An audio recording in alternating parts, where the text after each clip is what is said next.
Une immense étendue de neige immaculée, des vents mordants, des paysages sans vie et d'étranges signaux inquiétants semblant surgir des profondeurs de la Terre. Ces impulsions radio apparaissent en Antarctique et nul ne parvient à déterminer ce qu'elles sont ni d'où elles proviennent. En réalité, les scientifiques conduisent une expérience baptisée ANITA, acronyme de Antarctic Impulsive Transient Antenna. Il s'agit d'un ensemble de détecteurs solidement fixés à d'immenses ballons, lesquels dérivent à très haute altitude au-dessus du pôle sud. Leur mission consiste à repérer des neutrinos d'énergie extrêmement élevée, précisément lorsqu'ils heurtent la glace et génèrent une brève mais intense émission d'ondes radio. Les neutrinos sont de minuscules particules, presque dépourvues de masse et totalement privées de charge électrique. Ils sont omniprésents. Des milliards d'entre eux traversent votre corps chaque seconde, y compris pendant que vous regardez cette vidéo. Leur origine est variée. Ils proviennent du Soleil, d'étoiles en pleine explosion, des profondeurs de l'espace, et même du sol sous vos pieds. Le Soleil en émet en continu lorsqu'il transforme l'hydrogène en hélium. Les étoiles mourantes libèrent, lors des supernovae, d'énormes bouffées de neutrinos. Lorsque des rayons cosmiques très énergétiques frappent l'atmosphère terrestre, ils produisent également de nouveaux neutrinos qui retombent ensuite vers la surface. Certains naissent même de la désintégration de matériaux radioactifs au cœur de la Terre. Les plus anciens d'entre eux parcourent l'univers depuis le Big Bang. Pourtant, ils restent presque indétectables, car ils interagissent très rarement avec la matière.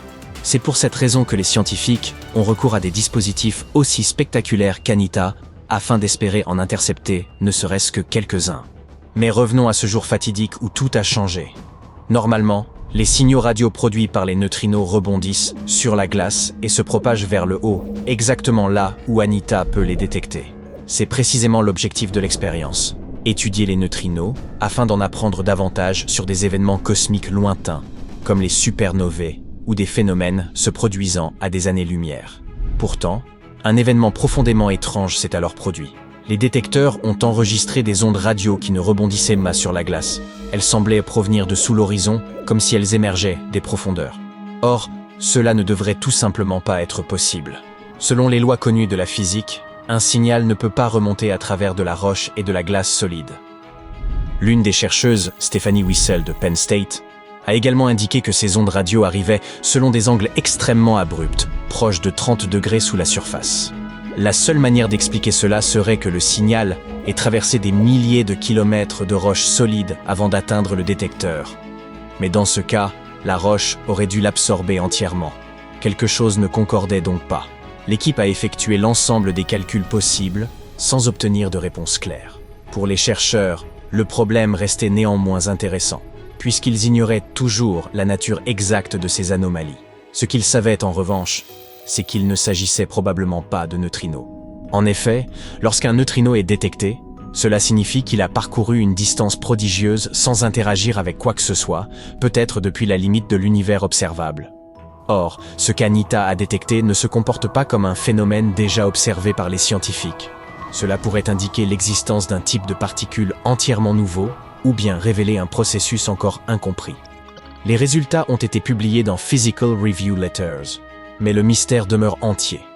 Personne ne sait réellement ce qui se passe sous la glace antarctique, sinon qu'un phénomène semble s'y manifester en ne respectant pas les règles établies.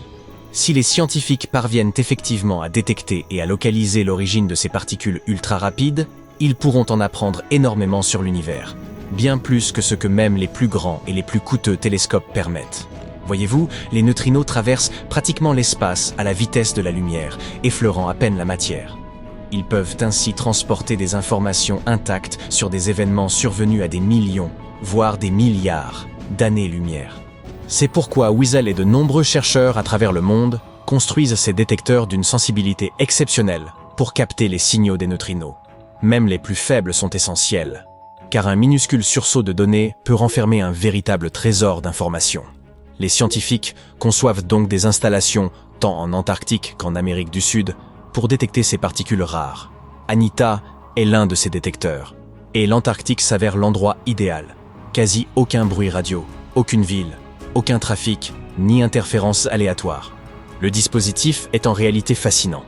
Il fixe un groupe d'antennes radio à un ballon géant, l'envoie à plusieurs dizaines de kilomètres d'altitude et le laisse flotter au-dessus des étendues infinies de glace éclatantes. De là-haut, il pointe vers le bas, à l'écoute des signaux faibles provenant des profondeurs de la glace.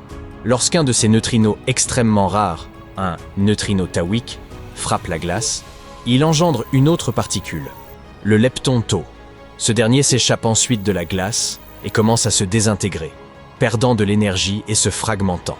Cette désintégration produit ce que l'on appelle une gerbe atmosphérique, comparable à une pluie d'étincelles invisibles dans l'air. Si nous pouvions voir ces cascades, elles ressembleraient à quelqu'un agitant un feu de Bengale dans l'obscurité, laissant derrière lui des traînées lumineuses.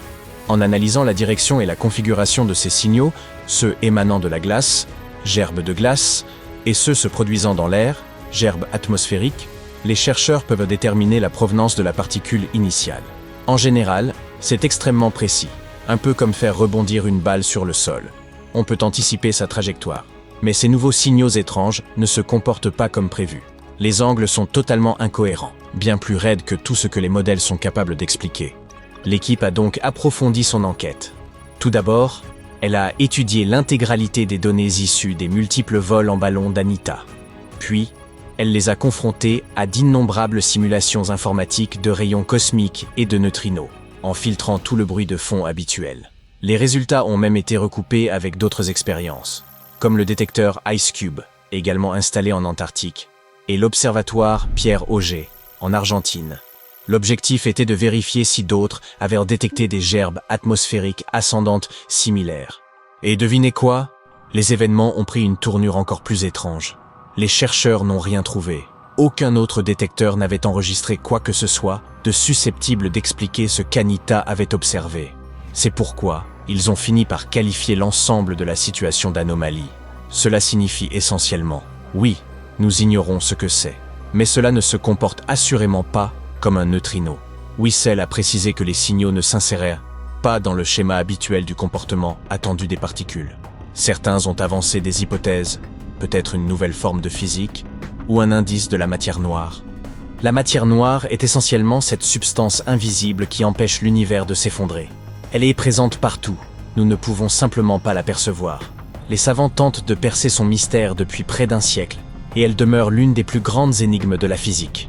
Tout ce que nous observons, comme les étoiles, les planètes, les humains ou même les chiens, ne représente qu'environ 5% de l'univers. La matière noire constitue environ 27%. Le reste étant une entité encore plus énigmatique appelée énergie noire. Les chercheurs estiment que la matière noire confère aux galaxies leur structure et maintient l'ensemble de l'univers comme une sorte de colle cosmique. Sans elle, l'univers serait radicalement différent. Il serait absolument fascinant de confirmer la validité de cette théorie. Toutefois, puisque IceCube et Auger n'ont pas détecté les mêmes phénomènes, les hypothèses possibles restent fortement limitées. L'université de Penn State est active dans le domaine de la détection des neutrinos depuis près d'une décennie, construisant des détecteurs et analysant toutes sortes de signaux cosmiques. L'équipe travaille déjà sur leur prochain projet majeur, un détecteur entièrement nouveau, nommé PUO. Il sera plus vaste, plus sensible et nettement plus efficace pour repérer les signaux de ces neutrinos insaisissables. Pour l'heure, ce mystère cosmique persiste et maintient les scientifiques en haleine. Cependant, l'équipe reste optimiste. Une fois PUO et ses capteurs opérationnels, si d'autres anomalies existent, elles seront cette fois détectées. Peut-être découvrirons-nous alors enfin ce qui se cache derrière elles.